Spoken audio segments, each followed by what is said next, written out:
सबों को जय यीशु यीशु सहाय प्रेज द लॉर्ड। प्रार्थना का परिवार फिर से आप सबों का प्रभु यीशु मसीह के जीवित और सामर्थी नाम से आज की संध्या आराधना प्रार्थना में हमारी अगुआ प्रभु की दासी सिस्टर एस्थर, प्रभु के दास भाई राज और हम सभी प्रार्थना का परिवार के भाई बहन मिलकर आप सबों का हार्दिक स्वागत करते हैं। आशा है कि आप सबों पर ईश्वर की अनुग्रह, ईश्वर की कृपा बनी हुई है। आप निरंतर हमारे संग इस आराधना प्रार्थना में जुड़ रहे हैं और प्रभु के दास दासियों के माध्यम से जो भी प्रभु की बातें हमें सिखलाई जाती है, बतलाई जाती है, हम उस बातों पर चलने का प्रयास कर रहे हैं। और जब हमने उनकी आज्ञाओं पर, शिक्षाओं पर चलने का प्रयास किया है, उसकी संगति में आया है, हमने उसके प्रेम को, उसकी उपस्थिति को अपने जीवन में महसूस किया है। आए दिन आपकी गवाहियाँ हम तक पहुँचती है या इस बात का प्रमाण है कि प्रभु ने सचमुच हम सबों के जीवन में, आपके जीवन में अद्भुत कार्य किए हैं। तो आइए, जब प्रभु ने आज फिर से हम सबों को एक साथ मिलाया है, एक साथ जोड़ा है, तो इस घड़ी हम फिर से बड़े विश्वास के साथ, आनंद और उत्साह के साथ उसके निकट आएँ, उसकी भक्ति में हम लीन हो जाएं।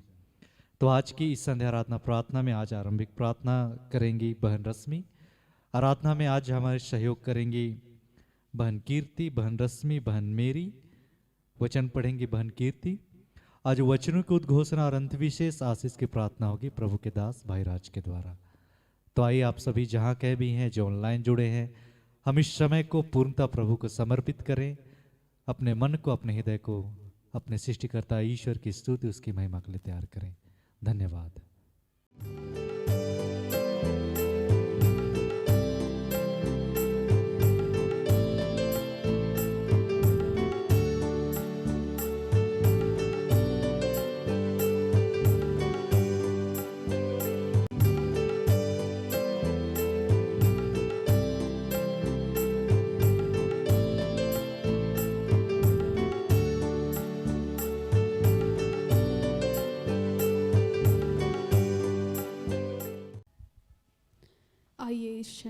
हम प्रार्थना में जाएंगे। जितने आराधनालय में उपस्थित हैं, हम सभी खड़े हो जाएंगे और जितने लोग YouTube के माध्यम से जुड़े हैं, आइए हम पिता परमेश्वर से जुड़ने का प्रयास करेंगे। हम सभी अपनी आंखों को बंद करेंगे।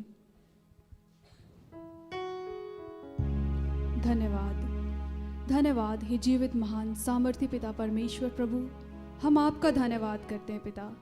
इस वक्त के लिए प्रभु हम आपका धन्यवाद करते हैं प्रभु, धन्यवाद करते हैं। सुबह से लेकर अब तक प्रभु आपने हम में से हर एक जन को संभाले रखा, हमारे जीवन से जुड़े हर एक जन को आपने संभाला। आज के इस दिन पर पिता हम जहाँ कहीं भी गए, जिन भी कार्यों को किए पिता, आपकी उपस्थिति हमारे जीवन में बनी रही प्रभु, हम आपका धन्यवाद करते हैं। हम इस दिन को देख पाए पिता, ये हमारे जीवन का सबसे बड़ा आशीष का दिन है प्रभु, हम आपका धन्यवाद करते हैं। हे पिता, हे यीशु, हे पवित्र आत्मा, आइए इस क्षण में हम इस जगह पर आपकी उपस्थिति को मांगते हैं, हमारे जीवन में आपकी उपस्थिति को मांगते हैं। हे पिता, तो हमें पवित्र आत्मा ना देगा प्रभु, तो हम आपसे जुड़ नहीं पाएंगे। हे पवित्र आत्मा, हमें पिता से जोड़िए, हमें हमारी हर एक प्रार्थनाओं को पिता के समक्ष रखने में हमारी तो मदद कर। आइए यीशु, हमारे जीवन में आइए। हे पिता, इस क्षण में प्रभु हम हमारे हर एक पापों के लिए आपसे क्षमा मांगते हैं। पूरे दिन भर में पिता हमने जाने अनजाने में, अपने सोच से, अपने मन, वचन, कर्म से प्रभु, जिस भी रीति से पिता हमने आपको दुख दिया है पिता, आपकी इच्छा के विरुद्ध प्रभु जो भी कार्य किया है पिता, हम हर एक पाप, हर एक गलतियों के लिए प्रभु हम आपसे क्षमा मांगते हैं। और हे पिता, इस महा उपवास काल में पिता परमेश्वर, हम हर एक जन के लिए प्रभु पश्चातापी हृदय मांगते हैं। हर एक मनुष्य पिता अपने पापों का अंगीकार करे पिता, हर एक मनुष्य प्रभु आपसे जुड़ने वाला होने पाए पिता परमेश्वर। हे प्रभु, तो हर एक के जीवन में आना।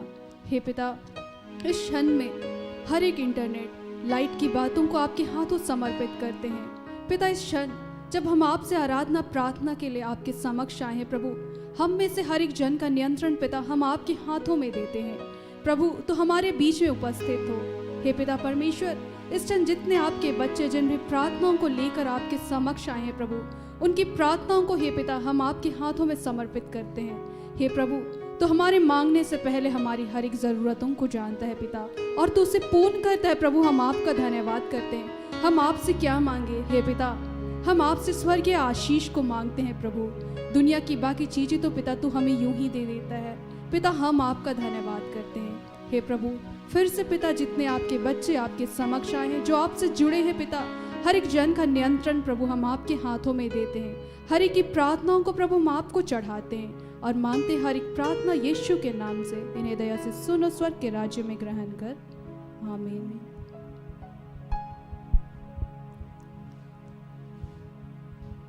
जितने लोग यहाँ पर हैं सभी इस समय में अगर आप अपनी आंखों को बंद करना चाहते हैं तो कर सकते हैं, क्योंकि कई लोग ऐसे होते हैं जो खुले आंखों में ईश्वर से जुड़ नहीं पाते हैं। इस समय हम अपने जीवन के उन सारी दुर्बलताओं को याद करेंगे, उन सारी परेशानियों को याद करेंगे जिनसे हम निकलना चाहते होंगे पर नहीं निकल पाते हैं। इस समय हम अपनी सारी दुर्बलताओं को, सारी परेशानियों को, सारी चिंताओं को अपने ईश्वर, अपने पिता के समक्ष रख देंगे, अपने प्रभु यीशु उद्धारकर्ता के समक्ष रख देंगे।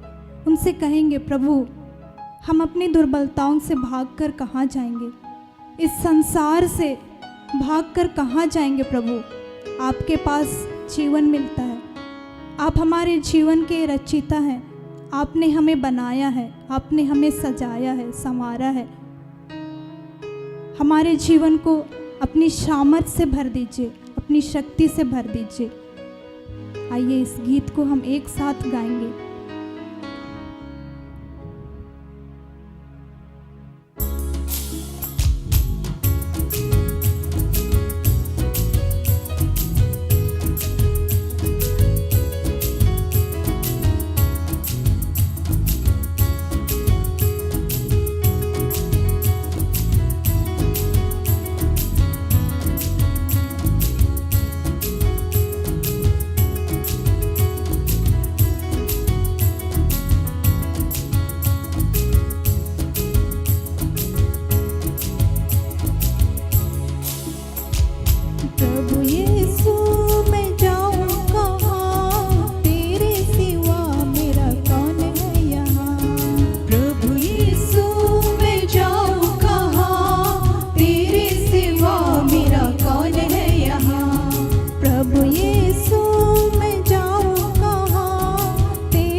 रीति से लोगों के पास जाते होंगे, अपनी दुखों को रखते होंगे, अपनी समस्याओं को, अपनी बातों को रखते होंगे। कई बार हमें निराश होना पड़ता होगा, कई बार लोग हमें मदद नहीं करते हैं, हमें ठुकराते हैं, हमें दुख देते हैं। इस वक्त हम अपना सब कुछ, उस दुख के पलों को अपने यीशु, अपने उद्धारकर्ता, अपने विधाता के चरणों में रखेंगे।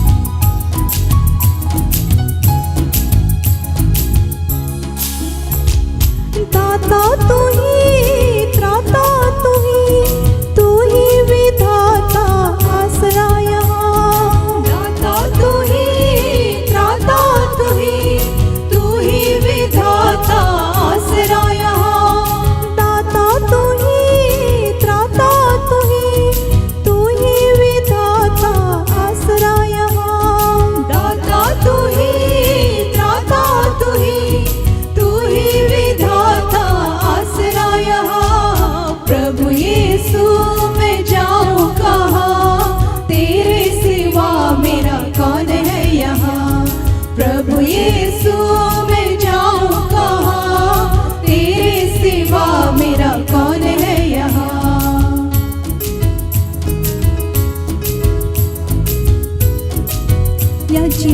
उसने ही दिया है अपनी महिमा के लिए। उनसे कहे प्रभु हमारी दुर्बलताओं में अपनी शामत को प्रकट कीजिए। जो योजना आपने हम सब के लिए तैयार की है उस योजना को पूर्ण कीजिए।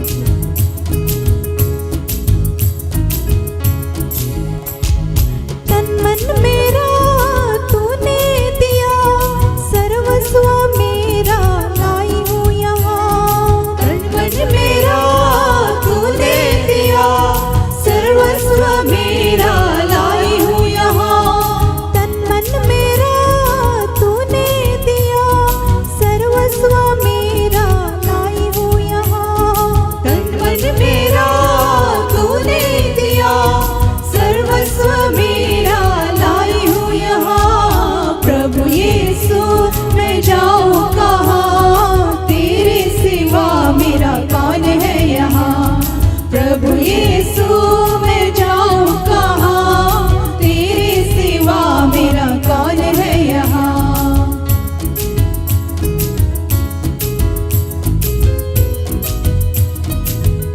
प्रभु यीशु इस पृथ्वी पर इसलिए आए थे, इसलिए सारा दुख सहे थे कि उनके आने से हमें हमारे पापों से मुक्ति मिल सके।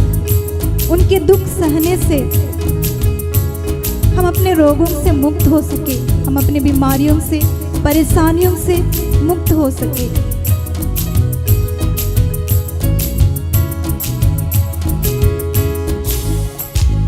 मानव का रूप तूने लिया, प्रेम देने ही आया था यहाँ। मानव का रूप तूने लिया, प्रेम देने ही आया था यहाँ।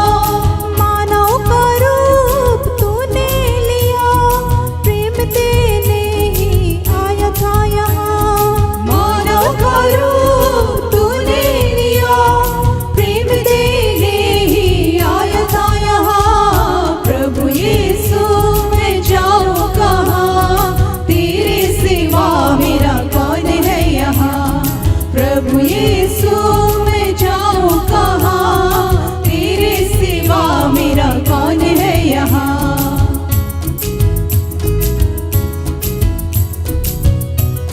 यह सारी पृथ्वी में जितनी भी चीजें हैं, जितने भी सृष्टि हैं, सारी सृष्टि ईश्वर की महिमा गाती है। और ईश्वर ने हम मनुष्यों को इसलिए ही बनाया था कि हम उसकी महिमा करें, उसकी स्तुति करें।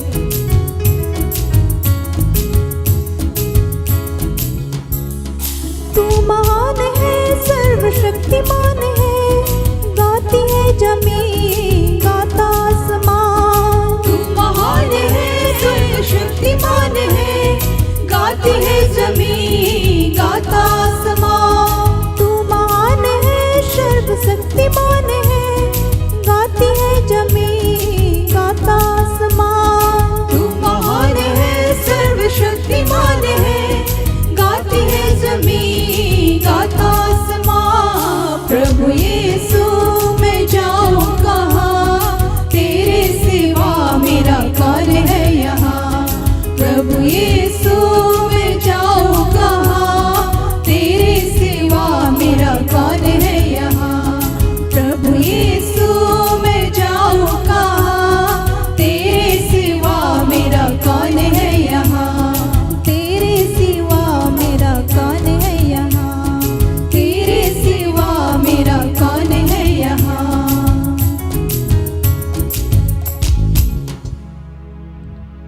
हम सब अपनी आँखों को बंद ही रखेंगे और इस वक्त प्रभु की स्तुति करते हुए हम एक और गीत गाएंगे।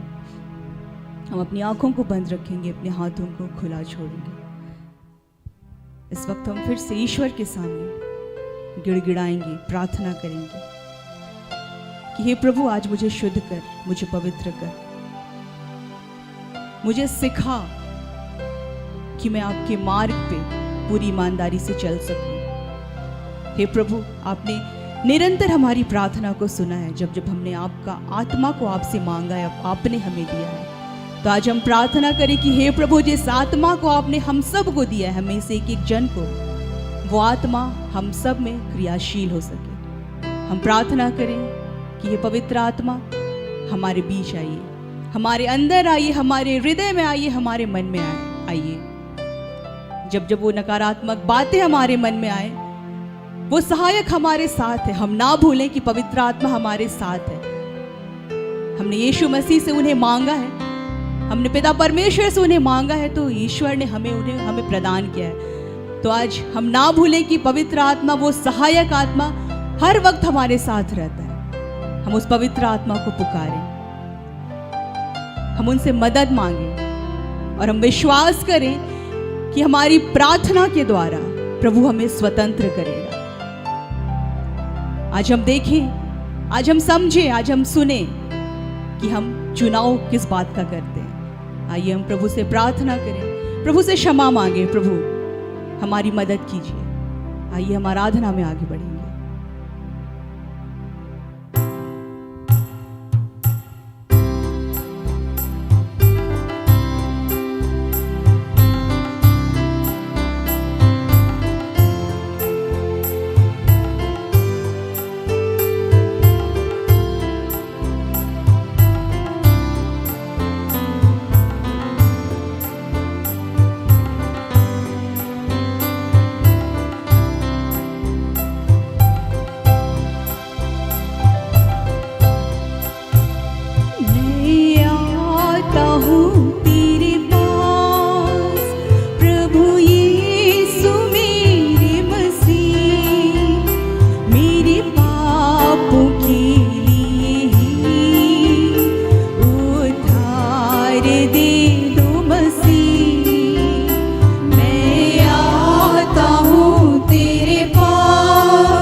से छुड़ाने लहू क्रूस पर बहा दिया।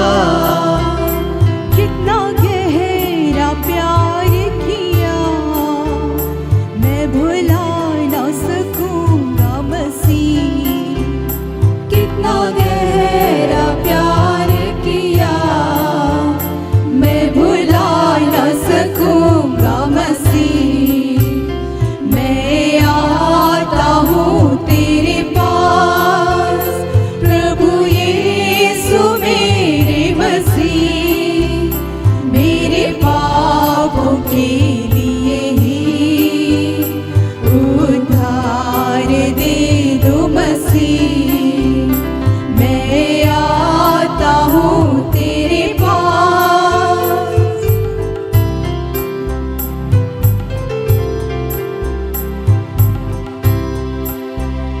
स्वीकार कर प्रभु मुझे अपने राज में ले ले। स्वीकार कर प्रभु मुझे अपने राज में ले ले। स्वीकार कर प्रभु मुझे अपने राज में ले ले। स्वीकार कर प्रभु मुझे अपने राज में ले ले। आजा तू मेरी जिंदगी में, मेरी जिंदगी तेरी मसीह। आजा तू मेरी जिंदगी में, मेरी जिंदगी तेरी मसीह। मैं आता हूँ तेरे पास प्रभु यीशु मेरे मसीह। मेरे पापों के लिए ही उद्धार दे दो मसीह। मैं आता हूँ तेरे पास प्रभु यीशु मेरे मसीह। मेरे पापों के लिए ही उद्धार दे दो मसीह। मेरे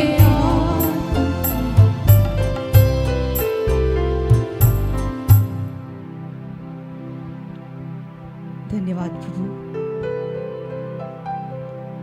आपने हमारे आराधना को, हमारे स्तुति के गीतों को स्वीकार किया। हे पिता, हम धन्यवाद देते हैं प्रभु कि आप हर वक्त हमारे साथ रहते हैं। धन्यवाद देते हैं प्रभु, आज पूरे विश्व में जहाँ कहीं भी आपके नाम से आपकी स्तुति हो रही है, आपकी आराधना हो रही है, हे प्रभु उन तमाम जगहों पर अपनी उपस्थिति को बनाए रखिएगा। हे पिता, आज पूरे मानव जाति को आपकी ज़रूरत है प्रभु।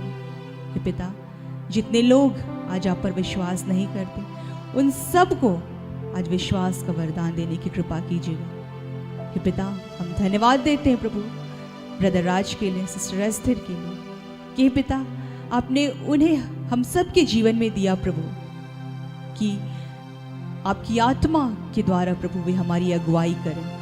तो हे पिता, हम धन्यवाद देते हैं कि आज फिर से प्रभु आप उनके माध्यम से हम सबको जो सिखाने जा रहे हैं प्रभु, उन तमाम बातों को हम सब ग्रहण करें। हे पिता, हमें वो शक्ति दीजिएगा प्रभु, सामर्थ्य दीजिएगा प्रभु, ताकि जितनी बातें आप हमें सिखाते हैं, हमें समझाते हैं, हमें बताते हैं, उन तमाम बातों को हम अपने जीवन में लागू कर सकें। हे पिता, उन तमाम बातों के अनुसार हम अपने जीवन में कार्य कर सकें। हे पिता, हम सबको इतनी शक्ति दीजिएगा, हम सबको इतना सामर्थ्य दीजिएगा।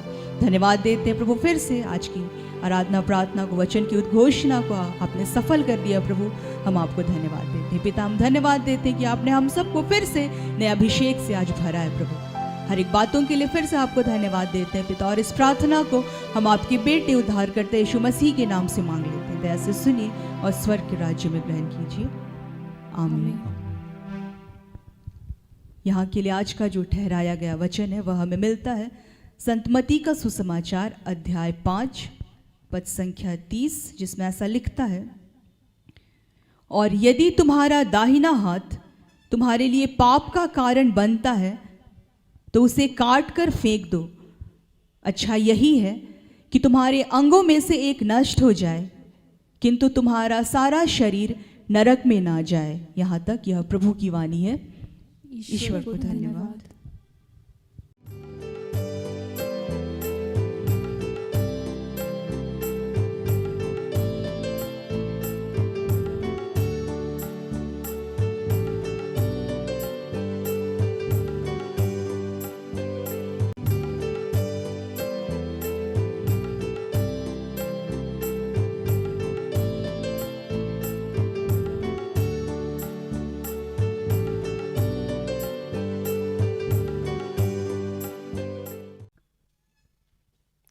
सबको जय यीशु। यीशु सहाय। आइए हम प्रार्थना करें कि हे दयालु पिता,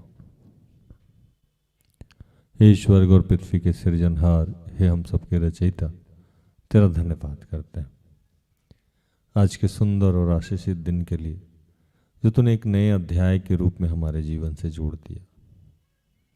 धन्यवाद प्रार्थना योद्धा परिवार के लिए। धन्यवाद हम सबकी अगुआ और आपकी दासी सिस्टर एस्थर और ऐसे जितने आपके सेवक दास दासी हैं उन सब के लिए, हमारे जितने सहयोगी भाई बहन हैं उन सब के लिए तेरा धन्यवाद। इस वक्त जहाँ से जो भी मुझे देख रहे हैं या भविष्य में मुझे सुनेंगे और देखेंगे उन सब के लिए तेरा धन्यवाद करते हैं। जितने लोग आराधनालय में हैं, जहाँ तक मेरी आवाज़ जा रही है, और इस पूरे सृष्टि के लिए तेरा धन्यवाद करते हैं कि हे प्रभु गर्भ से लेकर अब तक हमें संभाला, हमारी छोटी से लेकर बड़ी सारी ज़रूरतों को सही खत्ते खोल के पूर्ण किया। हम सब ने जब जब अपराध किए, जब जब तेरे विरुद्ध काम किए, उन तमाम गुनाह पाप से तूने अपने पुत्र यीशु के लहू से धो के शुद्ध और पवित्र किया और बड़े अद्भुत ही तरीके से अपने राज्य के विस्तार के लिए हम जैसे लोगों को चुन के खड़ा किया।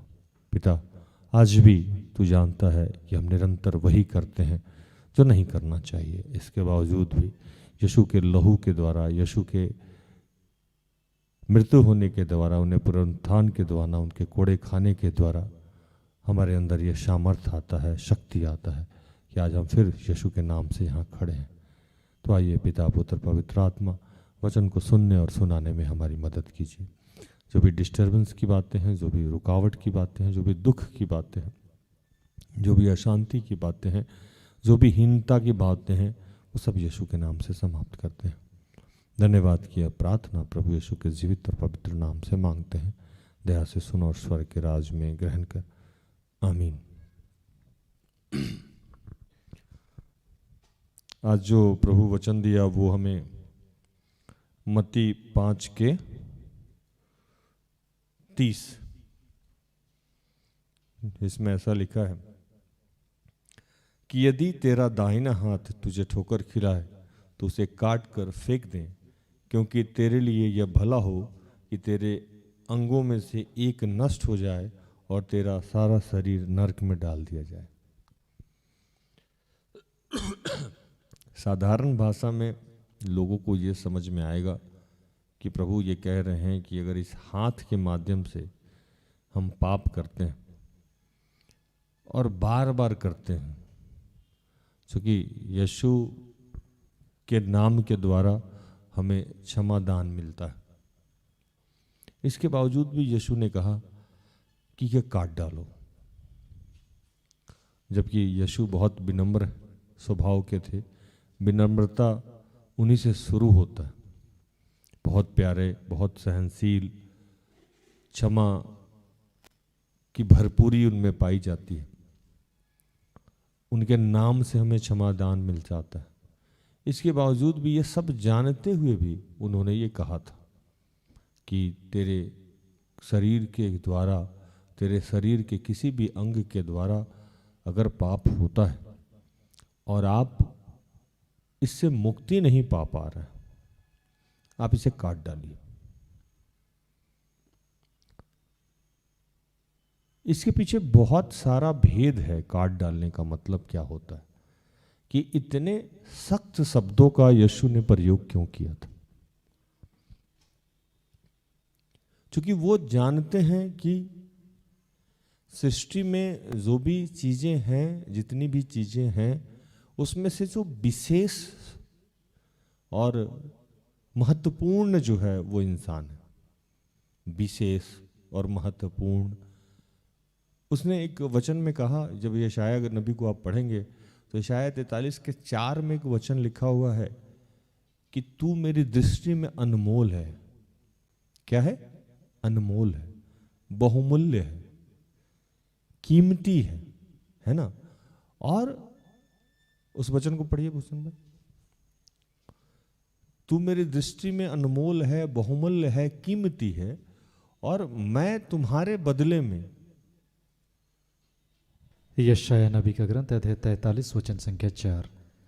मेरी दृष्टि में तू अनमोल और प्रतिष्ठित ठहरा है और मैं तुझसे प्रेम रखता हूँ, इस कारण मैं तेरे बदले मनुष्यों को और तेरे प्राण के बदले में राज्य के लोगों को दे दूंगा।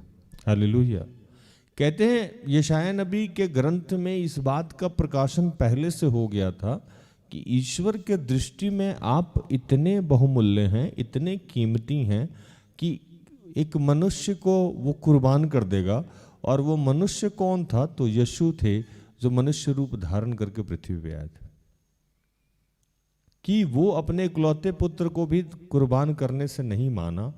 और जब प्रभु के नज़र में, ईश्वर के नज़र में, यीशु के पिता के नज़र में आप इतने कीमती हैं, और वो जान रहा है कि आपकी एक मिस्टेक के द्वारा, आपकी एक छोटी छोटी गलती के द्वारा आप अगर बर्बाद हो जाएंगे, तो वो कहा कि इससे अच्छा है कि आप अंग भंग हो जाएं। हालेलुया। क्योंकि जब आपको लगता है कि इसी के माध्यम से मेरा नाश हो जाएगा, जैसे ये जब मैं यूथ क्लास को संबोधित करता था तो मैं बताता था कि नीति कहता है, नीति, कि अगर कोई घर का व्यक्ति खराब हो जाए, बाइबल भी इस बात को कहती है, तो उसे एक बार समझाइए, 2 बार समझाइए, 3 बार समझाइए, 4 बार समझाइए, 10 बार समझाइए।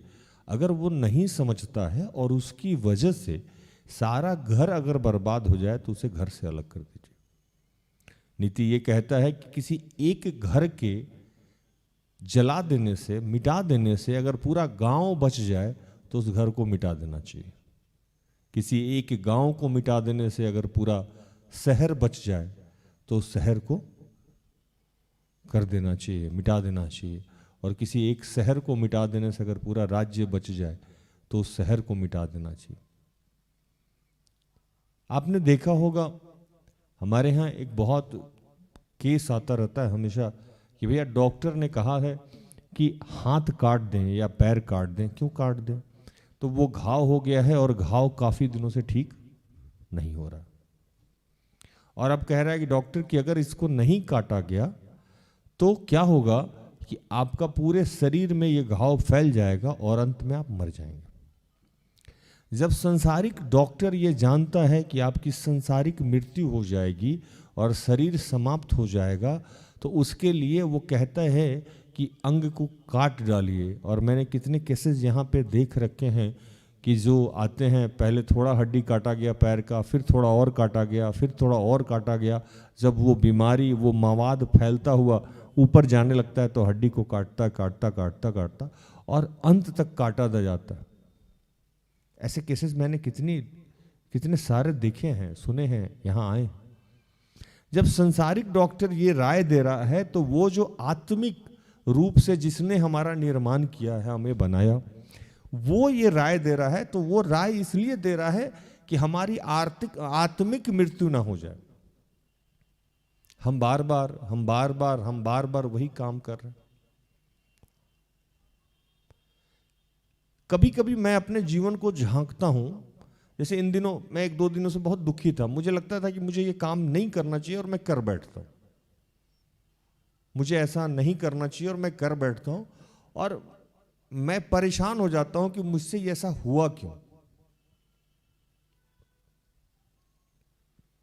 और मुझे लगता है कि इतनी बड़ी सेवकाई है, इतना बड़ा काम है, इतना सारा मान सम्मान है, इतनी सारी प्रतिष्ठाएं हैं, इतने सारे लोगों का विश्वास है, वो भी जाएगा और प्रभु के कटघरे में भी मैं खड़ा हो जाऊंगा। तो मैं अपने जीवन में छोटी छोटी गलतियों से बचता रहता हूं, लेकिन अचानक मेरे से कोई वैसी गलती हो जाती है जो मुझसे नहीं होनी चाहिए और हो जाती है, और मैं उस गलती को करके बहुत देर तक पछताता रहता हूं, और फिर मैं उससे बाहर आता हूं, और प्रभु का आत्मा बोलता है कि पछताने से बेहतर है कि अगली बार मत किया करो। हालेलुया। यीशु इस बात को बहुत अच्छे से जानते थे। वो बड़ी विनम्रता से समझा रहे हैं कि कोई काम अगर आपसे नहीं छूट रहा है तो आप उससे अलग हो जाएं। शरीर का अंग भंग करने का अब और गहराई से मतलब समझिए। आपको पता है कि किसी मित्र से मिलने से हम भय विचार में गिरते हैं। हालेलुया।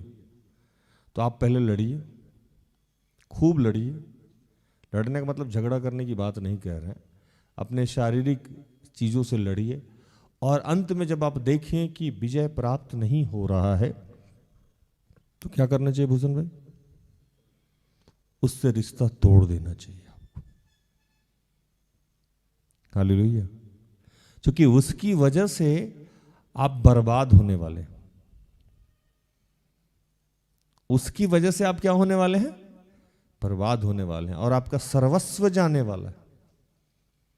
और इसी बात को अगर आप बहुत गहराई से पढ़ेंगे तो उसमें आगे लिखता है कि एक जगह मरकुस में जब इसको आप पढ़ेंगे, मत्ती में जब पढ़ेंगे, 2-3 जगह ये घटना पे प्रभु चर्चा कर रहे हैं, और चर्चा करने के दरमियान में तीनों जगह आप पढ़ेंगे, मत्ती, मरकुस और मत्ती में 2 जगह लिखा हुआ है। तो वहां जो चर्चा हो रहा है वो चर्चा में लोग यीशु से पूछ रहे हैं कि स्वर्ग में कैसे प्रवेश किया जाए, और स्वर्ग में प्रवेश करने का वो विभिन्न तरीका बता रहे हैं। उसमें से एक तरीका ये भी बताएं कि आप अपने शरीर के द्वारा जो पाप कर रहे हैं, और इस पाप का जो संबोधन किया गया है वो बेसिकली वह विचार को संबोधित किया है यीशु ने। और वह विचार से बढ़ के जो पाप किसी भी तरीका, आप मान लीजिए हाथ से चोरी कर रहे हैं, आंख से वह विचार कर रहे हैं, मुंह से झूठ बोल रहे हैं, कान से गलत बातों को सुन रहे हैं, तो प्रभु कहा बहरा हो जाइए। अच्छा है, कान में रुई लगा लीजिए, अगर नहीं हो पाते तो कान बहरा कर लीजिए, लेकिन गलत मत सुनिए। मुंह पे टेप लगा लीजिए, नहीं होता है तो वहां से भाग जाइए, लेकिन गलत नहीं सुनिए। और एक समस्या ये नहीं है, समस्या ये भी है कि आप जब बार बार गलत कर रहे हैं और किसी के साथ कर रहे हैं और लोग देख रहा है, तो आप ठेस और ठोकर का कारण भी बनते हैं। तो प्रभु कहा कि ठोकर लगना तो संभव है, मतलब है ऐसा ठोकर तो लगेगा ही लगेगा, लेकिन वैसे लोग जिनके माध्यम से ठोकर लगता है उनको क्या करना चाहिए? तो मरकुस में लिखता है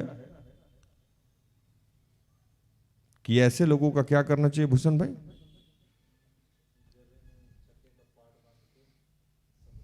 समुद्र में। भूषण भैया कह रहे हैं कि ऐसे लोगों को पकड़िए, गले में पट्टी बांधिए, पाट बांधिए, वो जो पहले जाता जो पीसते थे ना हम लोग, बड़ी वाला चक्कर, छोटा वाला नहीं, देखिए बड़ा वाला बांधिए और फेंक दीजिए। मैं भी किसी दिन पहले किसी मित्र के साथ बात कर रहा था अपने, तो मैंने उसको कहा कि मैं डरता हूं कि आत्मा मेरे माध्यम से बचे या ना बचे ये तो प्रभु जानता है, लेकिन कोई आत्मा मेरे माध्यम से नाश ना हो जाए इसके लिए मैं डरता हूं। हालेलुया। लोगों को डर नहीं लगता, हम लोगों को लगता है, मैं जबकि 40+ हूं, ये अलग बात है, लगता नहीं हूं, मैं स्मार्ट हूं, लेकिन मुझे डर लगता है, आज भी लगता है। और लोग कहते हैं कि डर ही नहीं लगता है। ये कैसे हो सकता है कि कोई गलत करे और उसको डर नहीं लगे, कोई गलत करे और उसका आत्मा गिल्ट फील नहीं हो? इसका मतलब कि आज भी मैं कुछ ऐसा करते करते जाता हूं और मुझे लगता है कि ये पाप है, ये गलत है, ये नहीं होना चाहिए, मैं बैक हो जाता हूं और काफी देर तक हीन भावना से ग्रसित रहता हूं। लेकिन जब सामने वाला हीन भावना से ग्रसित नहीं हो या उसका अंतःकरण उसे कचोट नहीं रहा है, इसका मतलब कि उसकी अंतरात्मा मर गई है, इसका मतलब कि प्रभु के आत्मा ने उसको छोड़ दिया है, और जब छोड़ दिया है तो आपका विनाश निश्चित है। और ऐसे लोगों को प्रभु कह रहे हैं कि आपका विनाश अगर निश्चित हो गया है, उससे पहले अंग या जो साथी है उससे आप अलग हो जाए, जिसके माध्यम से आप बार बार पाप में गिर रहे हैं, जिसके माध्यम से आप चोरी कर रहे हैं, जिसके वजह से आप झूठ बोल रहे हैं, जिसकी वजह से आप गलत कर रहे हैं, उससे आप क्या करें? अलग हो जाए। अगर आज भी आप नहीं संभलें तो आपका सांसारिक सर्वनाश तो होगा ही होगा, आत्मिक सर्वनाश भी निश्चित है। हालेलुया। हम लोग इस बात को बहुत हल्के में लेते हैं।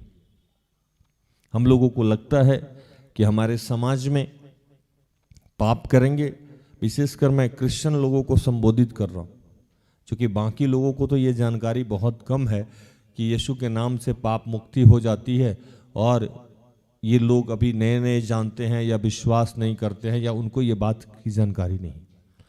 लेकिन जो लोग बाय बर्थ क्रिश्चियन हैं, उनको ये बात दिमाग में शैतान डाल के रखा है, कुछ भी करो और माफी मांग लो। हालेलुया। और हमें माफी मिल जाएगी। और ये जो माफी नाम का साबुन है, इसको लगाने के लिए वो कितना भी अपने दामन को गंदा करते रहते हैं। मुझे लगता है कि ये लोग ज्यादा प्रचार देखते हैं, दाग अच्छे हैं।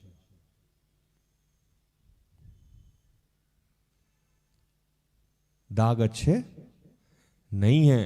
कोई दाग आपका हो सकता है कि आज प्रभु ये वचन दिया है, इसका मतलब कि कुछ लोग आज ऐसे जुड़े हुए हैं कि प्रभु कह रहा है कि ये दाग आपका छूटने वाला नहीं है। जिस जगह पे दाग लगा हुआ है वो कपड़ा काट के हटा दीजिए। हालेलुया।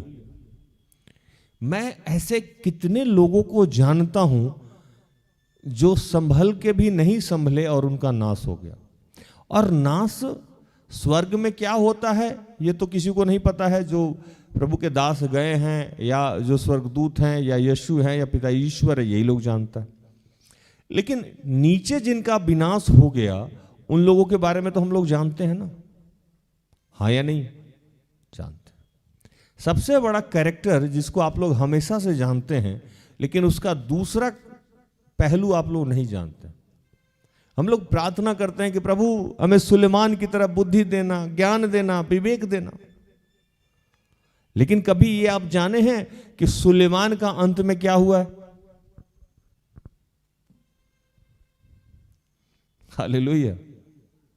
सुलेमान भाई साहब प्रज्ञा के ज्ञाता, प्रज्ञा उनसे शुरू होकर उन्हीं पे खत्म हो जाने जैसा लगता था, है ना? न उनसे पहले न उनके बाद। लेकिन अंत में क्या हुआ उनसे कि अंत में वो उन्होंने विवाह किया, और विवाह किया, और बहुत सारा विवाह किया, एक दो नहीं किया, बहुत सारा विवाह किया। और विवाह करने के समय में उनसे हुआ क्या कि जिस जिस धर्म जाति के लोगों से विवाह किया, यहाँ तक तो अच्छा था, लेकिन जब जब जिस जिस धर्म जाति और समुदाय के लोगों से उन्होंने विवाह किया, उस विवाह करने के दरमियान उनकी पत्नियां जहाँ जहाँ जिस भी धर्म जाति को संबोधित करना चाहें, जिस भी देवता को, जिस भी मूर्ति को, जिस भी और पराये ईश्वर को, पराये देवता को उन्होंने पूजना चाहा, उनको पूजने में इन्होंने उनका साथ दे दिया। हालेलुया। साथ दे दिया। एक बार नहीं, दो बार नहीं, हजारों बार साथ दिया। प्रभु ईश्वर उनको वार्न करता रहा, समझाता रहा, समझाता रहा, समझाता रहा, लेकिन वो नहीं माने। हाँ या नहीं? अगर उस समय वो अपनी पत्नी से अलग हो जाते तो उनका सर्वनाश नहीं होता। उनको उसी समय अपने पत्नी से अलग हो जाना था, या उनके पत्नी को वैसा साथ नहीं देना था जैसा उन्होंने दे दिया। आज हमारे जीवन में बहुत सारे लोग ऐसे बैठे हुए हैं। एक वचन में लिखा कि थोड़ा सा खमीर पूरे गूंथे हुए आटे को क्या करता है? खमीर बना देता है। आज हम किसी खाना को बहुत अच्छा बना रहे हैं, और मैं बताता था यूथ क्लास में लोगों को कि उसमें एक बूंद मिट्टी का तेल डाल दे, क्या हो गया? वो खाना खा पाएंगे आप? नहीं खा पाएंगे। वो सारा का सारा खाना आप खुद से ही खराब कर दिए और आपको लगा कि क्या किया मैंने तो एक बूंद ही मिट्टी का तेल गिरा। नहीं, एक बार किसी तालाब का अगर मछली सड़ जाए तो उसमें आपने देखा होगा, सुना होगा कि उसमें से सड़ा हुआ मछली क्या किया जाता है, तालाब से निकाल के बाहर फेंक दिया जाता है, क्योंकि वो मछली पूरे तालाब के मछली को सड़ाने लगता है। आप देखे होंगे कि शरीर का कोई मांस अगर वो खराब होने लगता है तो डॉक्टर सबसे पहले वो डेड सेल को काट के बाहर कर देता है। ये एक जगह नहीं, ये सैकड़ों जगह है। लेकिन जैसे ही हमें इसको प्रैक्टिकल लाइफ में अपनाना पड़ता है, मैंने अपने जीवन में सैकड़ों हजारों रिश्तों को त्याग दिया। बात लोग कहेगा कि प्रभु कहता है कि प्रेम करना चाहिए। हाँ, प्रभु ने कहा प्रेम करो, अपने पड़ोसियों से प्रेम करो, अपने सताने वालों से प्रेम करो। लेकिन प्रभु ने यह नहीं कहा कि पाप में गिराने वाले से प्रेम करो। हालेलुया। प्रभु ने ऐसा कहीं भी नहीं कहा कि पाप में गिराने वाले से प्रेम करो, नरक में ले जाने वालों से प्रेम करो। ऐसा कहां कहा उसने?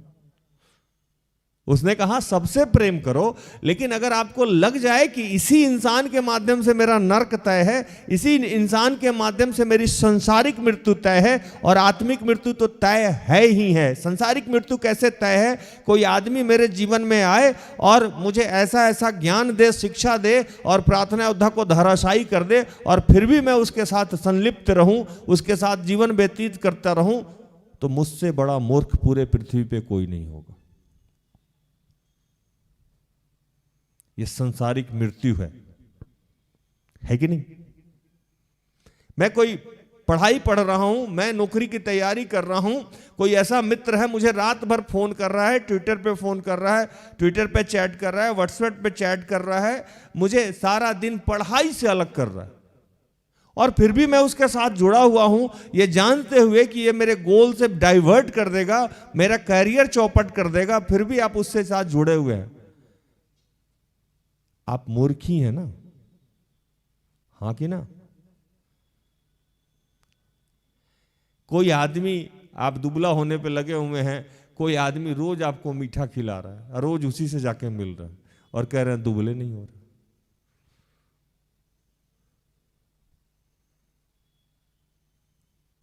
ये एक जगह नहीं, सैकड़ों जगह ये बातें लागू होती है। संगति आपका विकास करा सकता है और संगति आपका विनाश करा सकता है। हालेलुया। आपको यह देखना है कि किन लोगों के साथ आप उठ बैठ रहे हैं, और प्रभु ऐसा क्यों कहा कि इनको काट दो। बात सिर्फ शरीर की नहीं है। जिस भी महिला के माध्यम से, जिस भी पुरुष के माध्यम से, जिस भी दोस्त के माध्यम से, या जिस भी वजह के माध्यम से आप पाप में गिर रहे हैं। पाप सिर्फ व्यभिचार की ही बात नहीं हो रही है। झूठ बोलना भी पाप है, गाली देना भी पाप है, अपशब्द बोलना भी पाप है, किसी की चुगली करना भी पाप है। किसी वजह से अगर आप किसी के संगति में पाप कर रहे हैं, या किसी चीज के माध्यम से पाप कर रहे हैं, अगर आप बाइबल की वजह से पाप कर रहे हैं, तो मैं बोलता हूं कि इससे अलग रहिए। आप टेलीविजन देख के पाप कर रहे हैं, तो आप टेलीविजन को फोड़ दीजिए घर का।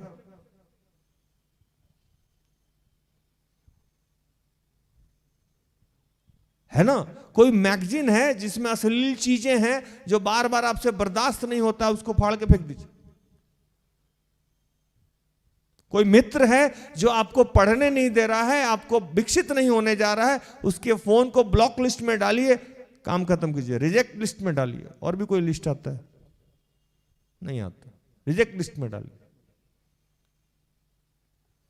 आप ऐसा कर नहीं पाते हैं। प्रभु ने कहा कि तुम्हारी बातें हां की हां और ना की ना हो।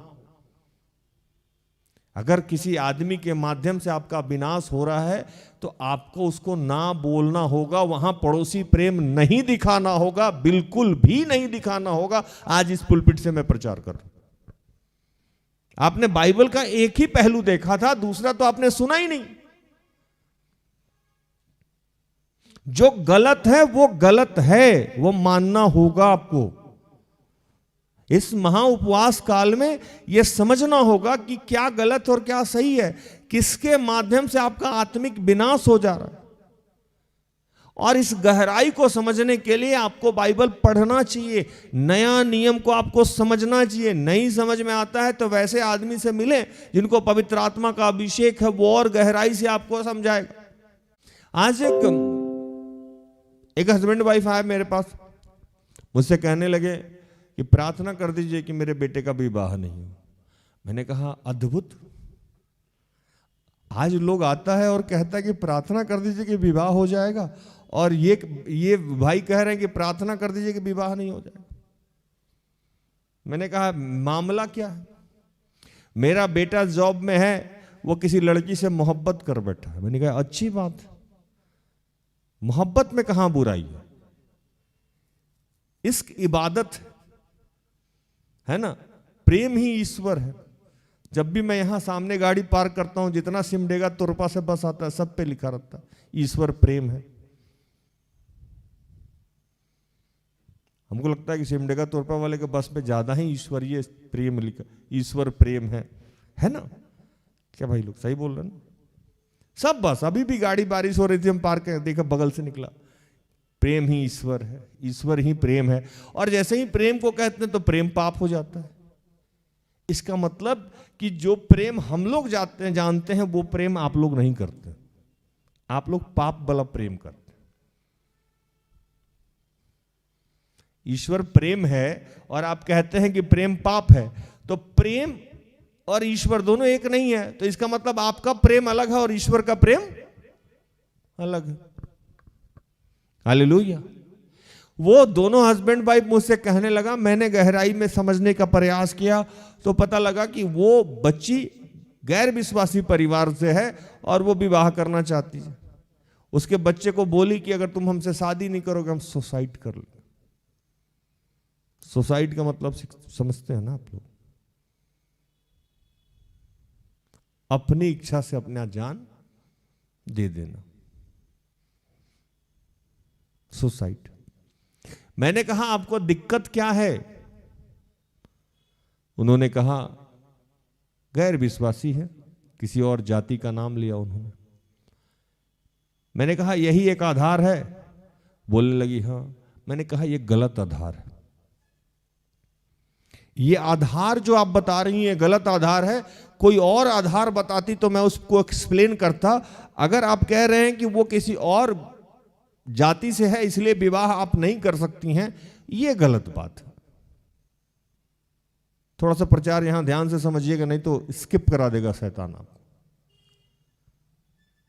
मैंने कहा बहुत अच्छी बात है, अपने समाज में विवाह करना चाहिए, लेकिन बात जब बेटे को खो देने की हो जाए, बेटी को खो देने की हो जाए, तो अगर कोई गैर विश्वासी से परिवार से बच्ची अगर विश्वासी बन के आपके घर में आना चाहती है तो उसको क्यों रोकना है? हाँ या नहीं? समझ में आ रहा? लेकिन ये बात हम नहीं समझेंगे, क्योंकि हम परंपराओं के निर्वहन पे लगे हुए हैं। मैंने उनसे कहा कि एक मिनट आप दोनों मियाँ बीवी हमको बताइए कि आपके घर में विश्वास में पहले कौन आया? एक ने कहा दादा दादी, एक ने कहा मम्मी पापा। मैंने कहा कि अगर आपके दादाजी को कोई आदमी एक्सेप्ट नहीं करता, आज आप क्रिश्चियन परिवार के होते, आज आप विश्वासी परिवार के होते। अगर आपके मम्मी पापा को किसी ने एक्सेप्ट नहीं किया होता, आज आप इस बात का ढिढोरा पीटते। हाँ या नहीं? हम लोग के परिवार में कोई ना कोई एक व्यक्ति एक जनरेशन पीछे, 2 जनरेशन पीछे, 3 जनरेशन पीछे, और मैं तो खुद ही अपने घर का पहला विश्वासी। तो यहां हम लोग जिन विषय वस्तु पे सोचना है इस महा उपवास काल में कि कैसे हमारा स्वर्गीय विकास हो, कैसे हमारा आत्मिक विकास हो, उस पे हम ध्यान नहीं करके हम परंपरा, रीति रिवाज और बाकी चीजों पे आज भी हमारा ध्यान है। उनको मैंने समझाया कि आप उस बच्ची से बात कीजिए, आप अपने बेटे से बात कीजिए और उसको बताइए कि ये विवाह उचित नहीं है। क्योंकि आपके घर वाले झगड़े करेंगे, उनके घर वाले झगड़े करेंगे, आज बहुत सारी समाज में समस्याएं हैं, तो ये विवाह नहीं करना चाहिए। लेकिन अगर आपको लगता है कि आपका बेटा या बेटी सुसाइड कर लेगी, तो उससे बेहतर है कि उसको बुलाइए और उसको पूछिए कि क्या तुम ईश्वर को विश्वास करती हो। तो अगर करती है तो दोनों का विवाह संपन्न कर दीजिए। इस लेवल पे हम लोगों को उठ के जाना होगा, नहीं तो आज हमारे परिवार में लोगों का आत्मा नाश होता रहेगा। काटना, कहां काटना है और कहां जोड़ना है यह समझना होगा चीजों को। लेकिन जहां जोड़ना है वहां हम काट दे रहे हैं। मैंने दूसरा पक्ष इसलिए रखा, जहां जोड़ना है वहां काट दे रहे हैं और जहां काटना है वहां जोड़ के रख रहे हैं। हालेलुया। कब किसको छोड़ना है? अगर आपको देख रहे हैं कि इसके माध्यम से मेरा परिवार विनाश हो जाएगा, बिल्कुल उस आदमी से अलग हो जाइए। लेकिन अगर आप इससे समझते हैं कि इसके मामले से माध्यम से मेरा रीति रिवाज और परंपरा का विनाश हो जाएगा, इसलिए आप छोड़ रहे हैं, यह गलत बात है। आपको अगर लगता है कि इसके माध्यम से मेरे आत्मा का विनाश हो जाएगा, अलग हो जाना चाहिए। आत्मिक विनाश से बड़ा विनाश कुछ भी नहीं। हालेलुया।